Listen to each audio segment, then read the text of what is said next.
Salut les entrepreneurs en herbe. Alors aujourd'hui, c'est une vidéo un peu spéciale. Je sais, tout le monde dit ça, c'est un cliché d'Internet.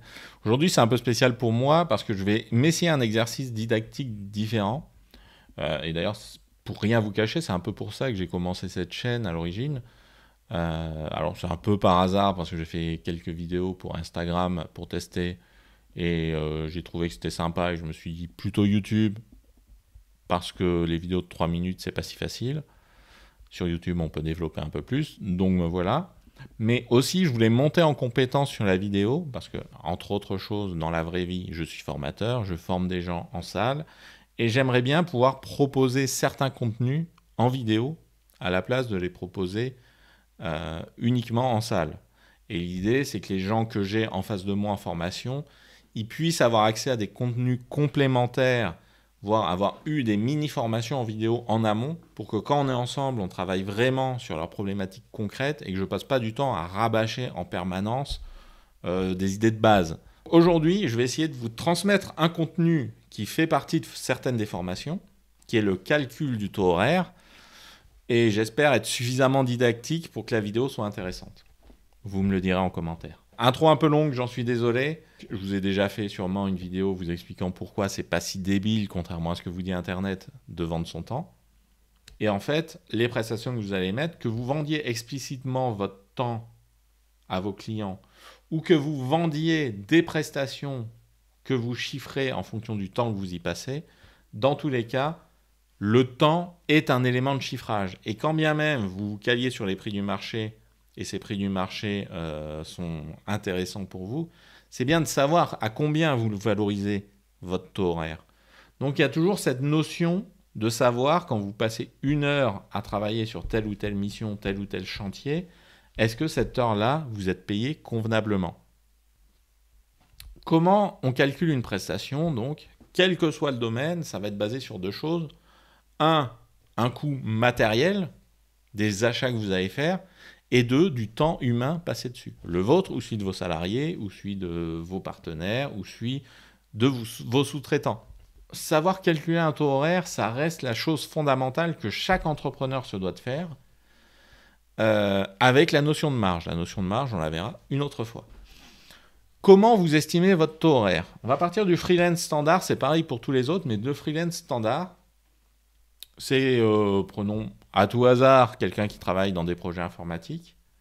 Comment on détermine son taux horaire? Premièrement, il faut déterminer combien vous voulez gagner. C'est ce qui va servir de base. Qu'est-ce qui est pour vous un salaire satisfaisant? Un salaire confortable? Mettons que vous partiez sur 3 000 euros par mois. 3 000 euros par mois, c'est la base. Bon, 3 000 euros par mois, qu'est-ce que ça veut dire?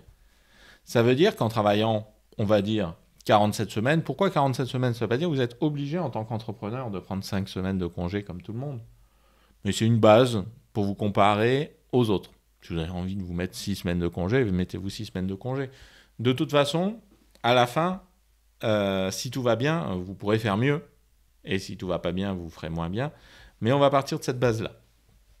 Donc, 5 semaines de congé, 47 semaines. Donc, 36 000 par an.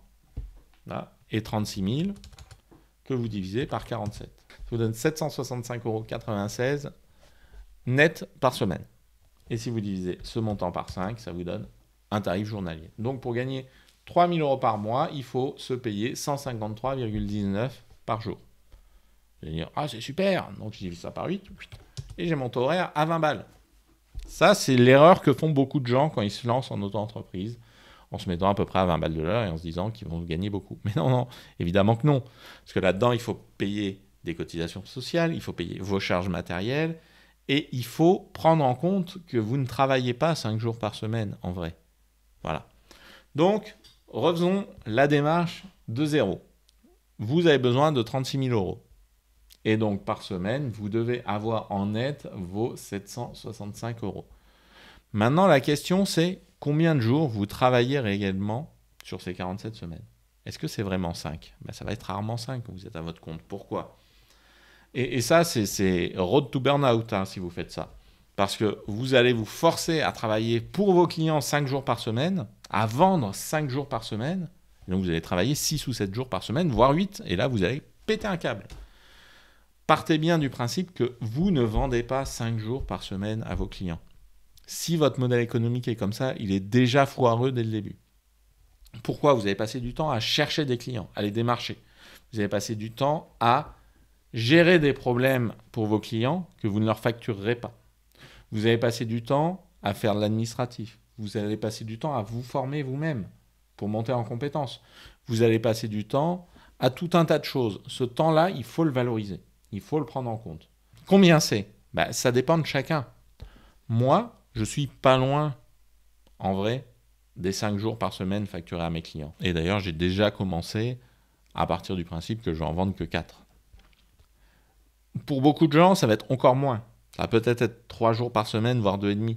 Souvent, les graphistes, ils vont considérer qu'ils passent la moitié de leur temps à se vendre et à gérer leur boîte, et l'autre moitié à travailler vraiment.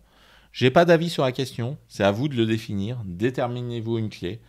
On va dire, si vous êtes dans une activité un peu en tension, où vous n'avez pas trop de difficultés à trouver des clients, donc tout ce qui est artisanal et tout ce qui est autour de la tech, on va dire, peut-être que 4 jours par semaine, c'est pas mal. Ensuite, de combien sont vos journées? Si c'est des journées de 8 heures, 8 x 4, vous avez 32 heures par semaine facturables. Vendables. Est-ce que vous allez vraiment vendre ces heures-là? Il faut quand même se donner un petit peu de marge pour être capable d'assumer les moments où vous n'êtes pas productif ou les moments où vous devez intervenir sur des choses que vous avez faites qui ne sont pas bonnes. Par exemple, vous êtes développeur, peut-être que de temps en temps, un client va vous appeler en disant tel truc, ça bug, tu l'as mal fait. Et là, il faut au moins le regarder, des fois le corriger. Est-ce que c'est le client ou est-ce que c'est vous qui prenez à charge? Ça, c'est à vous de voir. C'est la manière dont vous garantissez votre travail. Peut-être que c'est à vous de le prendre en charge. Donc, estimez un temps pour ces trucs-là. Et c'est pareil, si vous êtes charpentier, des fois, il faut aller sur un chantier parce que quelqu'un vous dit « Ah ben j'ai une fuite, c'est de votre faute. » Bon, ben vous allez voir. Et peut-être vous corriger. Donc, il faut être capable d'estimer ça. En première analyse, ça va être difficile si vous débutez. Si vous êtes ici, c'est sûrement que vous débutez. Si vous débutez, ça va être difficile pour vous de le fixer. Donc, fixez-vous peut-être 10%, peut-être 20% de votre temps. Vous voyez. Bon, admettons, moi, je me mets dans le cadre de ce que je connais bien. Voilà. Je suis développeur. Donc, j'ai compté déjà un jour pour gérer toute la partie administrative, la partie commerciale, la partie formation, toute la partie vraiment dédiée à la bonne marge de mon entreprise. Et ensuite, pour les cas clients un peu particuliers, on va dire 10% du temps. Donc, j'enlève 3 heures. Voilà. Donc, mon calcul, ça va être ça. Ça va être, j'ai besoin de, j'en ai marre de dire 765,96 €. Donc, on va dire, j'ai besoin de 800 € par semaine. Et ces 800 € par semaine, je vais les gagner en travaillant 30 heures. Voilà. 800 divisé par 30, c'est égal à 26,66. Allez, on va arrondir à 26,5, parce que j'ai arrondi un peu au-dessus au début, donc j'ai arrondi un peu en dessous. 26,5, ça c'est mon taux horaire net que je dois me mettre dans la poche. Bon, là-dessus, comment on calcule le taux horaire qu'on facture à son client? Là, je vais partir du principe qu'on part d'un taux horaire hors taxe. La TVA, vous la gérez si vous avez à la gérer. L'avantage, c'est qu'un taux horaire hors taxe, ça parle autant à l'auto-entrepreneur qui n'est pas soumis à la TVA qu'au maçon qui est soumis à la TVA. Voilà. Donc, moi, je travaille dans l'informatique. J'ai besoin de gagner 26,66 € net, 25 € on a dit. J'ai besoin de gagner 25 € net pour gagner ma vie. Comment j'estime mon tarif? Bon. Il y a un certain nombre de charges que je dois payer annuellement. Ces charges, qu'est-ce que c'est? Même si je n'ai pas d'achat, les achats, on les verra plus tard, ça ne rentre pas dans ce calcul-là.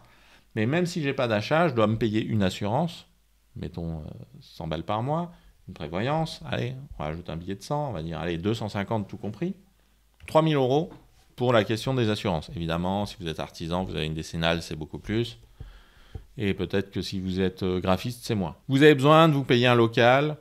Voilà, on va dire que c'est 1500 balles par an. Là, je pars du principe, voilà, vous louez une place dans un espace de coworking pas trop cher, par exemple. Là, c'est à vous de déterminer combien c'est. Moi, je vais me compter à peu près 1 000 € par an pour une activité comme la mienne. Évidemment, votre téléphone, votre connexion Internet, etc. On va se rajouter un bon 50 balles par mois, donc 600 €. Voilà. Et vous comptez, on arrondit ça à 6500, voilà, pour avoir un peu de marge. 6500, c'est ce que coûte mon entreprise en charge. Donc nos 26,50 € doivent inclure ça. Comment on l'inclut? On est parti du principe qu'on travaillait 30 heures par semaine. On va faire 30 fois 47. C'est le nombre d'heures qu'on va facturer tous les ans. Ça fait 1410. Donc je vais diviser ces 6500 € par 1410 pour avoir mon coût par heure de l'ensemble de mes charges. C'est 4,60 €. Donc, vous devez avoir 4,60 € minimum de plus pour payer tout ça par heure. Et évidemment, il y a vos cotisations sociales. 30,5 €, c'est ce qui vous permet de vous payer. Voilà, c'est ce que vous devez facturer dans notre estimation horaire, c'est ce que vous devez facturer pour vous payer. Donc, vous avez deux cas de figure. Soit vous êtes dans un régime micro. Vous allez payer un pourcentage de votre chiffre d'affaires. En régime micro, micro-BIC, micro-BNC, micro-social, micro-agricole, etc.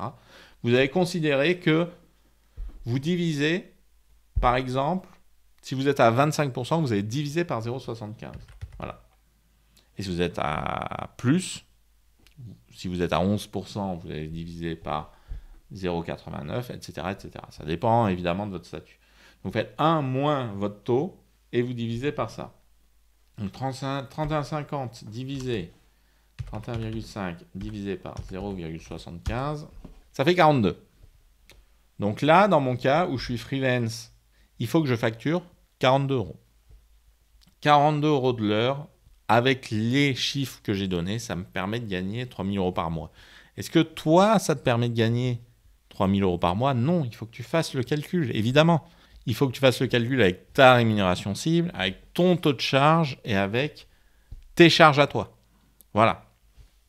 Hop, on va partir de l'autre cas de figure. Le cas de figure où je dois payer mes charges sur mon bénéfice. Je suis dans n'importe quel régime de type régime réel, micro-réel ou assimilé.